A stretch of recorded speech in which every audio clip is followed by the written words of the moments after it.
Welcome to the Alchemy of Business Show with your host, Steve Rodgers. The Alchemy of Business Show is a podcast that mixes practical, actionable business solutions with soulful insights for anyone seeking deeper meaning in their lives and greater success in their work. Steve will be featuring purpose-driven leaders from all walks of life and getting insight into their journeys from failures to triumphs. So tune in to transition, transform, and evolve in every dimension of your business and life. And now your host of the Alchemy of Business Show, Steve Rodgers. Hello, everyone, and thank you very much for joining the Alchemy of Business Show. We appreciate you being here, whether you are listening on your iPhone, in your car, maybe you happen to be watching this on video online somewhere, but regardless, thank you very much for being here. This is where we are talking about wiser decisions, greater profits, and higher purpose. And those are great topics that blend into your personal life, your professional life, or anything you're trying to create on this planet. So welcome.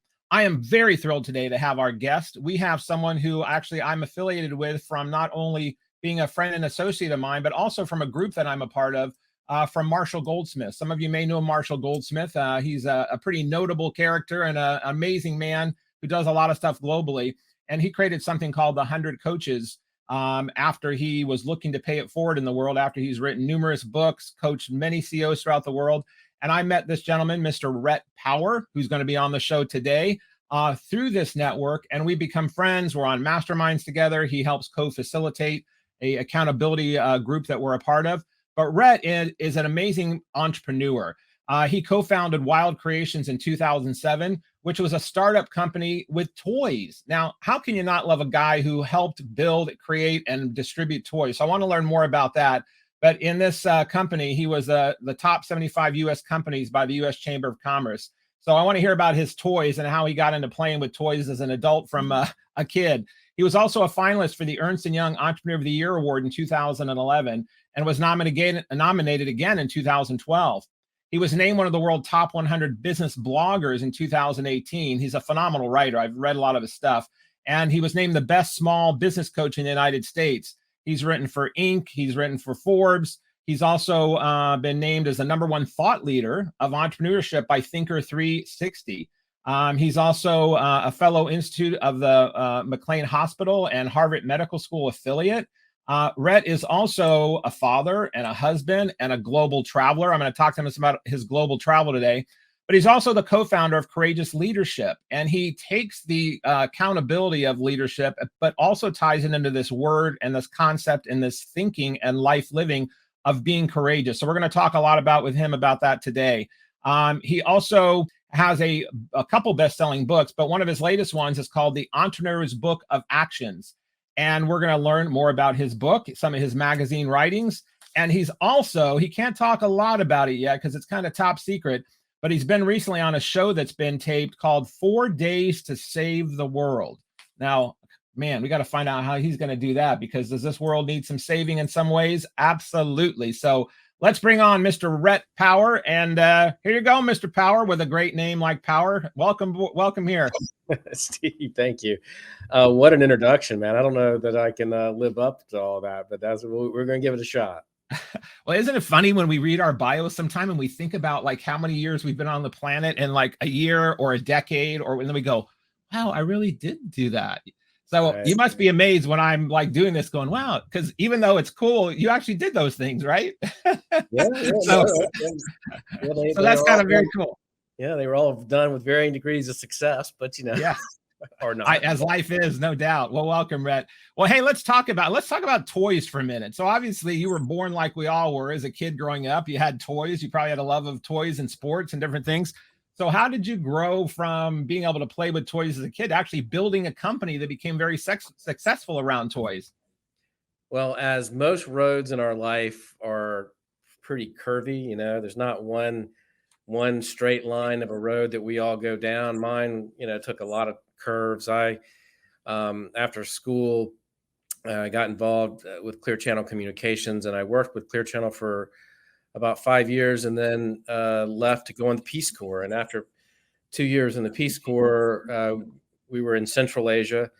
9/11 happened, and so I stayed on with USAID. which is the U.S. government's development organization and agency, and worked in Central Asia to bring economic development to the post-Soviet Central Asian countries. We were also there combating terrorism, and the prevailing sort of wisdom at the time was that, if we help create jobs and we help create this more robust economy, then people wouldn't turn to terrorism and to extremism. And so that took me through 2005 and 2006. And then, I got that. One of the things I define my life by are these moments where I listened to what my gut was saying. I listened to what my intuition, or that little voice. We'll talk about the book later, about that little voice that's inside your head. I've listened to that voice, and I define that all. I talk about sometimes about quitting. I've quit a lot of different things, a lot of different careers to start others. And it was all because I was listening to that inner voice that said it's time to do something else. So I left USAID, and it wasn't just, I didn't have this vision of a toy company. What we decided we wanted to do was to start our own company. We wanted to grow something. We wanted to bring our management and our beliefs and our culture, the culture that we wanted to create in a company, to whatever it was we found. And so we looked and looked and looked, and we even found a dead body removal company that had a $3.5 million EBITDA, patents on body bags. But I just couldn't get excited. We looked at gutter companies and pest control companies. We looked at all kinds of companies to buy. And my lawyer brought me this little piece of paper. We were getting pretty frustrated. We couldn't find anything that we were excited about. And he brought me this piece of paper and said, if you buy this company, I'm going to disown you. This is a terrible company. And of course, that's the company we bought. And it was run horribly. It was a little one product toy company in Myrtle Beach, South Carolina. But we absolutely fell in love with the product. And we knew that we could scale it. We knew that we could grow it. We turned that product 2 years later into the toy of the year across the country. Wow. Man, talk about what you just weaved in that summary there. Thank you very much. I mean, that you at a younger age were out looking at the global impact of what's happening in the world from some major issues. I mean, you're talking about terrorism, how to prevent attack or get people in understanding cultures, and then to toys, to profit, to following your gut and instinct. So there's a lot to unpack there, which I love. So you one of the things I want to go back on is the follow your gut. Obviously, if you were courageous enough, which we're going to talk about courageous leadership in a few minutes, and you went to become in the Peace Corps and then traveled to these countries that a lot of people may not be open to being that adventurous, did you always have this follow your gut, this courageous kind of knowing, and then you defined it as you grew through these things that so let's talk a little bit about that following your gut and courageous on all of these things that you did. And I want to come back to some of those and unpack those particular projects. I think my parents probably would have defined it. I mean, I did. I went over to Europe when I was 17. I went to Washington to be a Senate page when I was 17 again. I think I always had, my parents would probably call it this recklessness or this adrenaline junkie kind of thing. It's getting better as I get older. But I've always been willing to try anything and do anything and give it a shot. I kind of feel like one of the things I guess maybe it scares me. Maybe it's a fear of mine.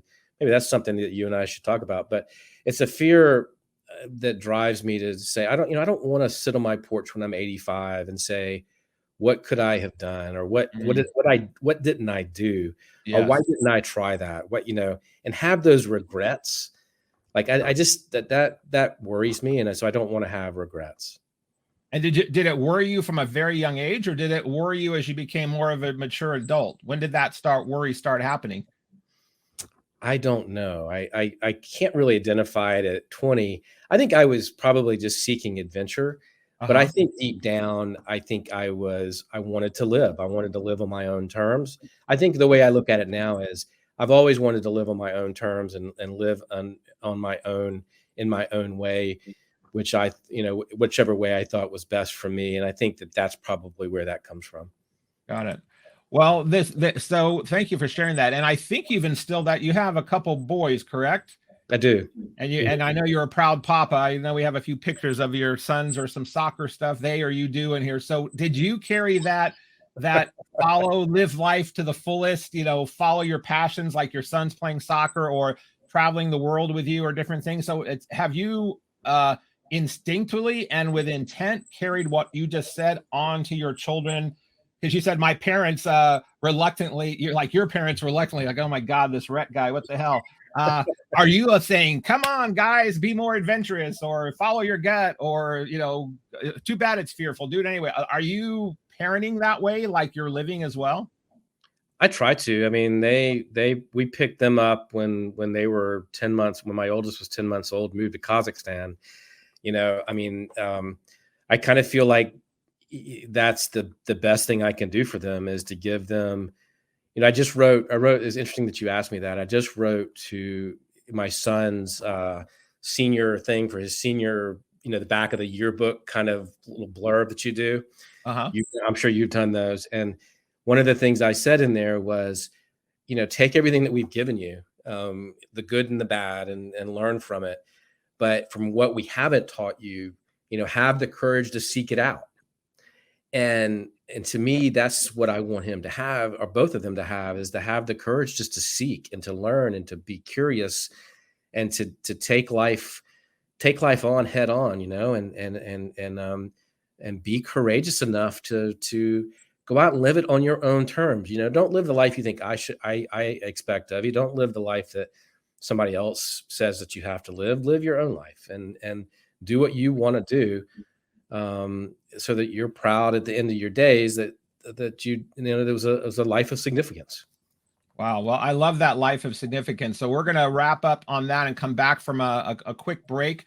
But listeners or viewers, life of significance, toy companies, profits, learning how to make all this happen and learning about Rhett's book is something you should come back and listen to, I hope, because we're going to dig much deeper into this. So thank you, Rhett. And let's come back and talk about life of significance.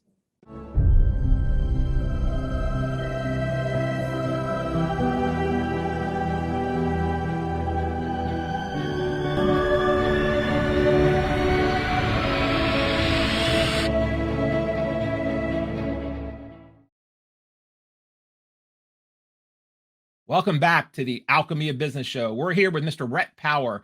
We're talking about global travel, raising kids, building companies, including toy companies. But we wrapped up on a topic about life of significance and wanting to create that. So, Rhett, let's jump back into that. We talked about a lot in a short amount of time on that first segment. But in this life of significance, you also tie that into courageous living. And I know you are a founder and running organization about courageous leadership. And I also know that you have a company that you've recently formed called Accountability Inc. So I like in this alchemy concept, because the name of the show is Alchemy. My name of my company is Alchemy. It's all about having this formula, all these different components that make this magic potion that works for you. And you were saying that as on the first segment for your kids or for, I'm sure, your clients. Everybody's different. Everybody has different passions and elements. So for you, how have you taken this learning of building companies and then this leadership practice that you do into courageous and accountability? So let's talk about molding those together, if we could, and how you've made your own alchemy of these things in your current work. Well, I think the way I look at it is accountability and courage are prerequisites for anything that you want to do. They're prerequisites for change. They're prerequisites for for leading a company. I mean, when you look at what's happening in the world of business today, I mean, companies are dying and companies are getting disrupted. I mean, 52% of the Fortune 500 companies from 2000 are now extinct. I mean, in 2 decades. Yeah, that's nuts. In 2 decades, we've lost over 50% of those companies that were on the Fortune 500 list. And companies used to stay on that list for 75 years. And so we're just in this, and there's such a lack of courage. I mean, we could get into politics and to society, but there's such a lack of courage in society today, right? And so I think customers and in our businesses, our customers are demanding that, are starting to demand that you be accountable, that you be responsible, socially responsible. I think, as we see this sort of this climate that's happening now, courage and accountability can really be your differentiation. It can be the thing that sets you apart from your competition. It can be the thing that's sort of your X factor. And I think what we want to do, at Courageous and at Accountability Inc. is help companies figure that out, figure out where their pain points are, figure out what their fears are, figure out what is Steve, you and I we got a little bit of gray hair, you less than me, but we've all seen companies. I mean, you've seen companies that you've worked in probably, and the companies that you've coached that are just they're in this state of paralysis. Yes, correct. Right. And that paralysis is because there's fear. There's fear of making decisions. There's fear of making that purchase, that for that equipment. There's that fear of maybe moving that person out because they're the top salesperson, but they're a jerk to work with, but their numbers are really good. So, there's fear of sometimes doing the right thing and the thing that's necessary. And so my job, I feel like, is a fear fighter. My job is to go out there and show them and give them a process to make decisions that take that fear out of that decision making. Yeah, that's awesome. Well, and I know processes are so important. And whether you're writing for blogs or Inc. magazine, or you're writing books, where I want to show your book in a few minutes and talk about that, processes are so crucial, and accountability. And in some cases, it almost seems like that's in opposition to courage and following your gut and all of that stuff, because you have to have instinct and you have to be right brain, left brain. So how do you, when you go into companies or with your clients, how are you bringing up both of these crucial topics to highlight with them, like on a scale of 1 to 10, how they are on courageous leadership from their perspective or their teams? And then on accountability, how are you using your own processes to uncover that within somebody? And then what processes can people go to right now to start taking action on either of those categories? A great question.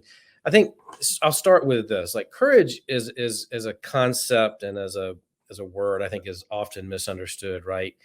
And I think people often think, well, courage doesn't apply to me. It applies to that fireman that's running into a burning building. It applies to that police officer. It applies to that fighter pilot or that soldier. And we think that we can't be compared, or that guy jumping out of the airplane. We just don't equate it to ourselves.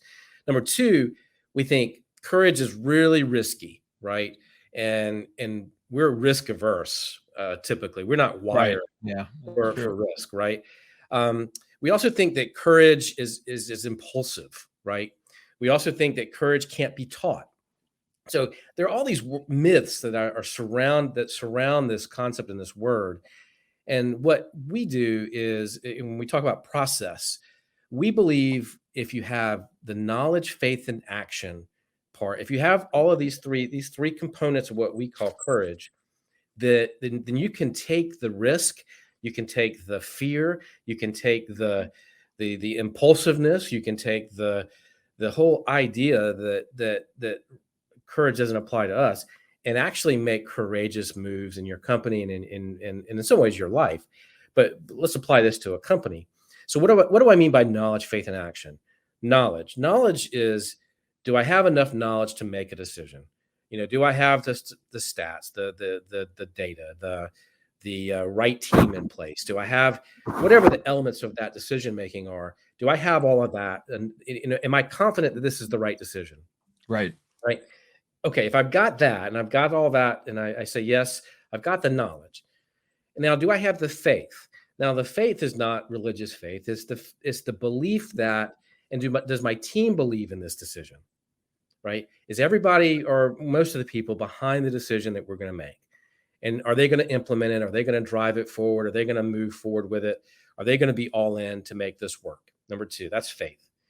And then the third part is where we often get the paralysis, which is the fear part.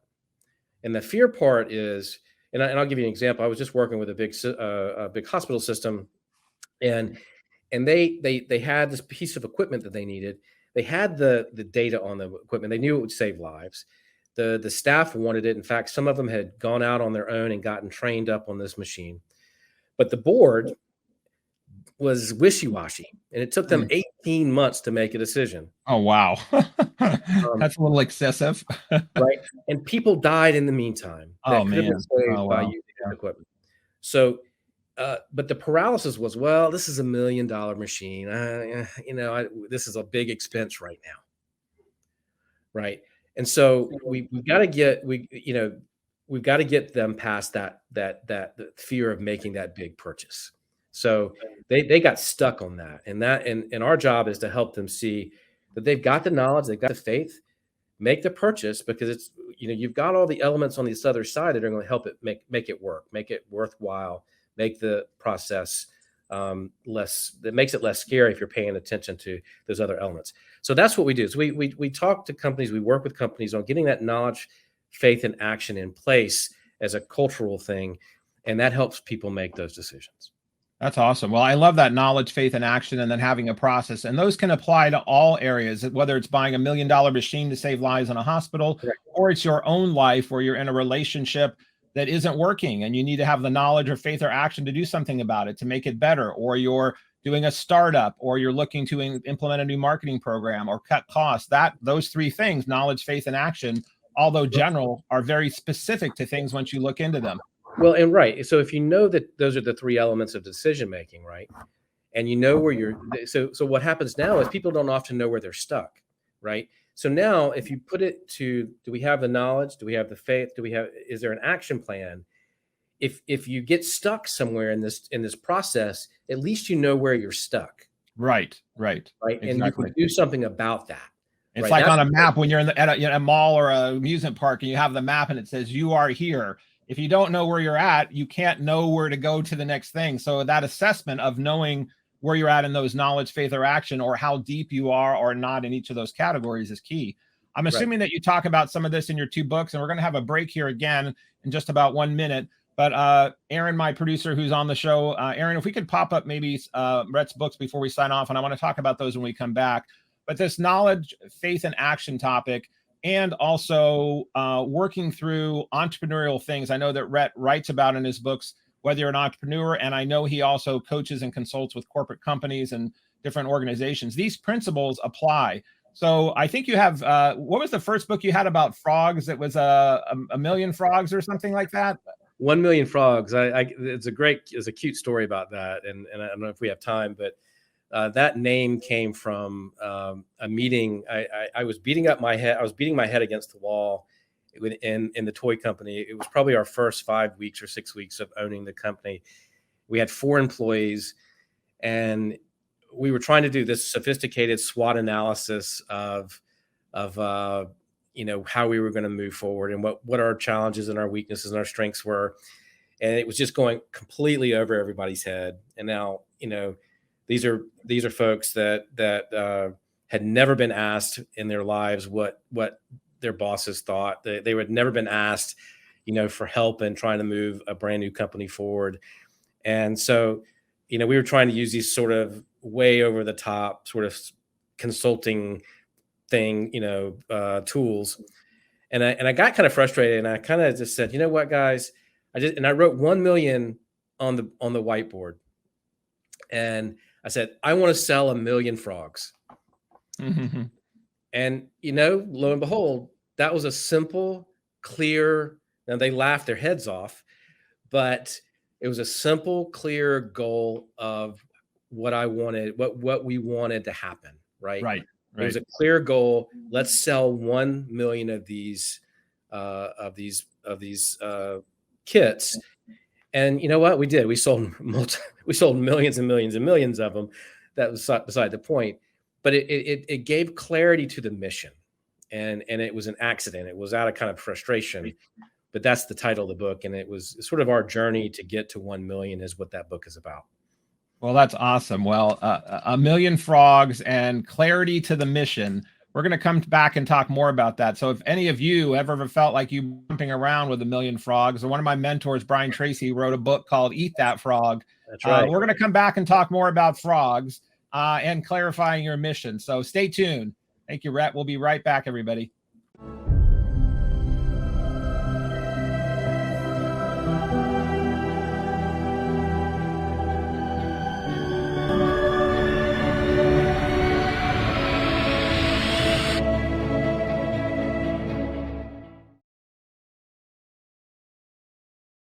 Welcome back to the Alchemy of Business show with Mr. Rhett Power. We were wrapping up the last segment talking about frogs, believe it or not, and we're going to carry on talking about frogs. The reason that came up is one of Rhett's books. It was called A Million Frogs, and he has another book about entrepreneurials taking action steps. So a lot of people on these shows, of course, want to know, what action can I take to make progress in my life or business? So we're going to talk about that. So we've got Mr. Rhett Power back. So Rhett, let's jump back in. And you were telling us before the break about how you were brainstorming with a client in a room, and you just kind of was trying to get their attention and wrote up, let's sell 1 million frogs. So let's talk about how the book came about, Million Frogs, and then let's talk about your other book as well, that's your more recent one about the action steps that entrepreneurs can take. Okay. Yeah, no, the book came about because we were trying to sort of set the mission for our new company, Wild Creations. We had the staff in the room, and it was a young staff, mostly people who we could afford, and people who had never really been brought into and asked their opinion on how to make a product work or how to make a company grow. And so it was a ragtag team, but the whole thing was, when we wrote that 1 million frogs up when I wrote 1 million frogs up on the board, and people laughed and thought it was funny, but it clicked in my mind, at least, and I think for everybody else, that was our number. That was what we were going to shoot for. That was our goal, and it gave us clarity of purpose and goal, and we ended up selling millions and millions of them, and people didn't laugh so much, but it certainly did at the very beginning give us a little clarity. And clarity is key. So when people, a lot of times I find some of the people I work with, they have clarity, but they don't know how to execute and take actions. And sometimes I have people that have really, really big dreams, but they're so broad, they're not clear about it. So as you were talking about in one of the first segments about knowledge, faith, and action, and how to determine when you're in those categories, how do you help people clarify, if their mission is big enough, and then getting clear on it? And then when and how do you help them start getting into this baby steps or the big steps about taking actions? Like, how do you help them decipher those things? Well, it's got to be simple, right? We've got to start with simplicity. And if a goal is too complex, if it's too ambiguous, if it's too broad, and people don't quite understand how the things connect, then we always have to start in trying to simplify that, and to get, just like 1 million frogs up on the board, it's got to be that simple. Now, obviously, there's a lot of blanks to fill in there, but it's got to be something that clear, that simple, that understandable. And then in the second book that you wrote, which is called, is it called Entrepreneur Steps, Action Steps for Entrepreneurs? Yeah, Entrepreneur's Book of Actions, right? Yes. So in that, what prompted you to dig deeper in? I mean, obviously, if you're going from 1 million frogs, which is like, what the hell's 1 million frogs, to then getting really specific, those tie really well in together now that we're talking about them. But how did you get into understanding that you wanted to write a book about the action steps in the book, and what were some of the key ones that you find people are lacking the most in taking action? The book came about, it was really a book that I wrote. It was sort of cathartic to write, because I spun my wheels as a new entrepreneur for a couple of years, and I got to the point where I wasn't exercising right, I wasn't sleeping right, I wasn't doing the things I wasn't doing the hobbies that had made me really happy. I wasn't doing the things that made me me. And I wasn't doing life very well. I was very absorbed into the company, and we were also, we were working in the company. We were driving the vans. We were doing deliveries. We were, burning the candle at both ends. And at some point, we had this sort of genesis of, we got to stop. We got to take a time out. The business is we're at our sort of wits end, because we're spinning our wheels a lot here, and we're not growing, and we're not moving as fast as we can. Why is that? That took us probably 1.5 years or 2 years of sort of running and burning the candle at both ends, running a million miles an hour, to stop and say, what are we doing wrong? and we're running out of money. We're going to have to close this thing if things don't change. And what we realized was that we spent so much of our time working in the business and not on the business, and not playing our real roles in the business. As a president and CEO, I had a partner in this. We needed to step back, and we needed to be strategic. We needed to think big. We needed to do the strategic things, the sales part, the relationship part that we needed to do to grow. And when we stepped back and we did that, and we stopped driving across the country to deliver aquariums, and we stopped doing all those little things, and we brought some more people on, we trained people, then we started to grow. Like, we instantly, almost within a few months, we had an account with Brookstone, and we had accounts, we started to see this massive growth. We honestly, Steve, in a 5-month period, we went from like $100,000 company to a $10 million company. Wow. And that just kept growing because we kept working on the business. And so I wrote the book to sort of talk about all those pain points that I went through. Mm-hmm. Right. Learning to say no, managing myself, the sleep and the eating and the health and the taking the time, stopping work at a certain time so that you can have, family time. And so this book is about those lessons that I learned that ultimately made me a better entrepreneur and a better leader, a better manager, and a better person. And so that's what Entrepreneur's Book of Actions is about. It's about those little things. And the book is unique in the sense that it's a 300-page book, but it's not something you just sit and read at one time. It's actually a book that you read every day for a year. And I give you this like little tidbit every day to think about and to work on.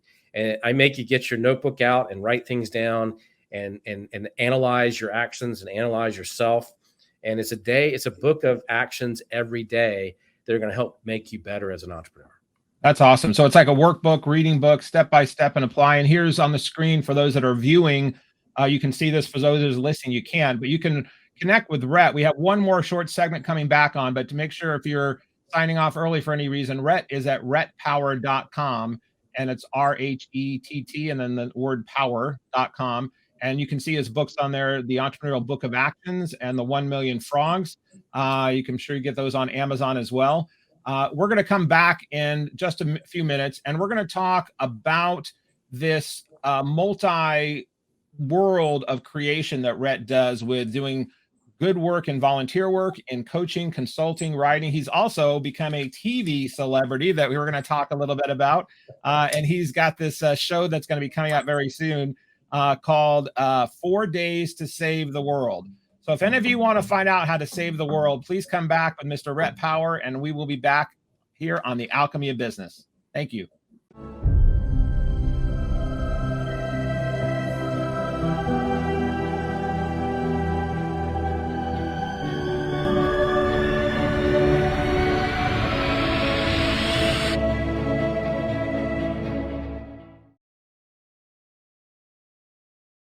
Welcome back to the Alchemy of Business. We're here with Mr. Rhett Power. We're coming into the last stretch here of the show. We've got a few minutes more with Mr. Rhett as we're going to pull his time.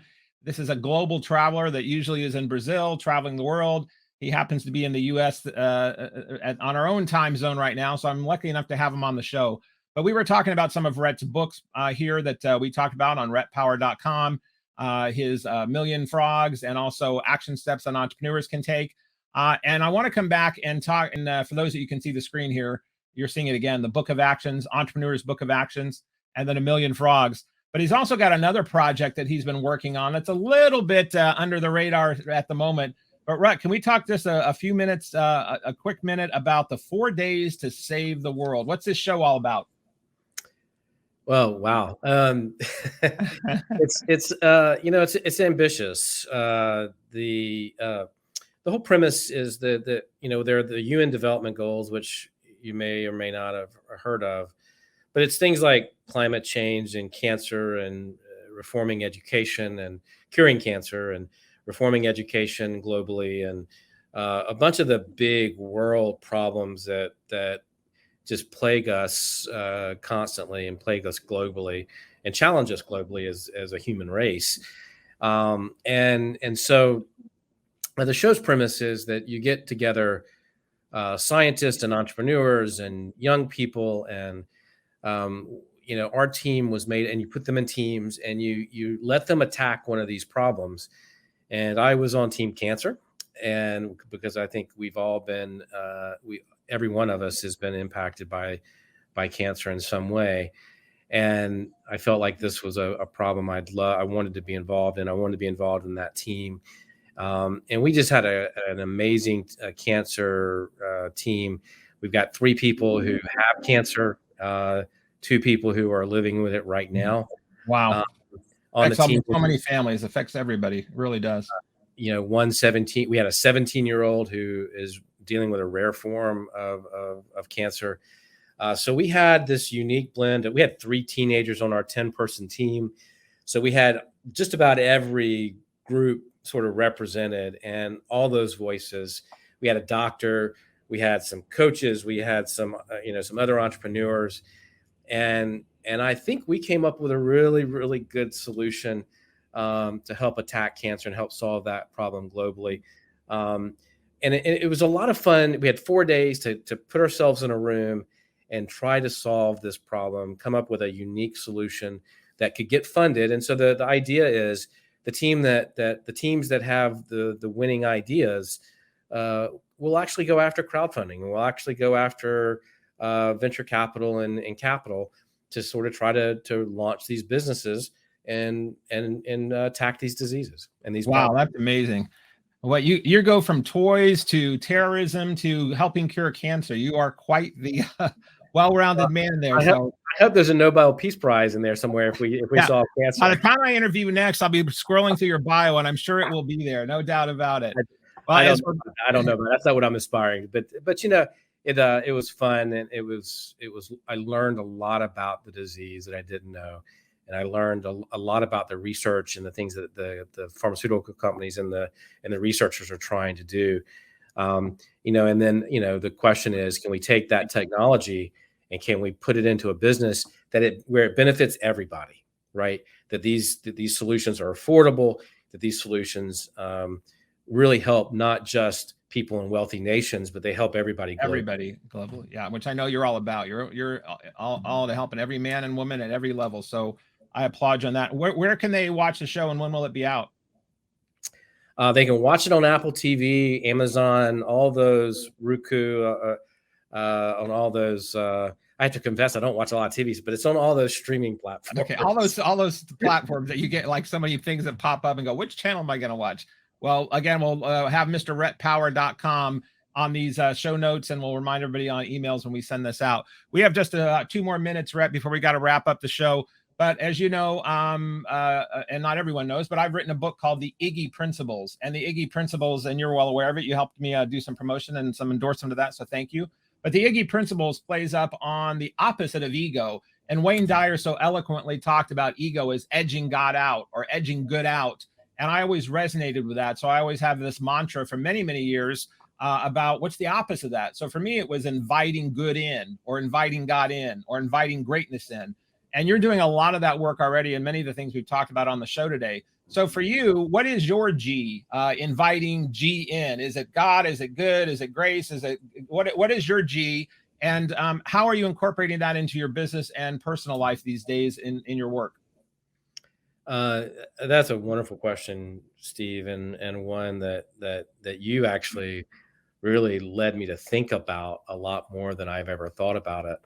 And I'd have to say good, because I think good is the essence of God. Good is the essence of great. Good is, and when you try to be good, and when you live good, and you live, and you act in a good way, you allow God in, you allow greatness in, you allow good things to happen.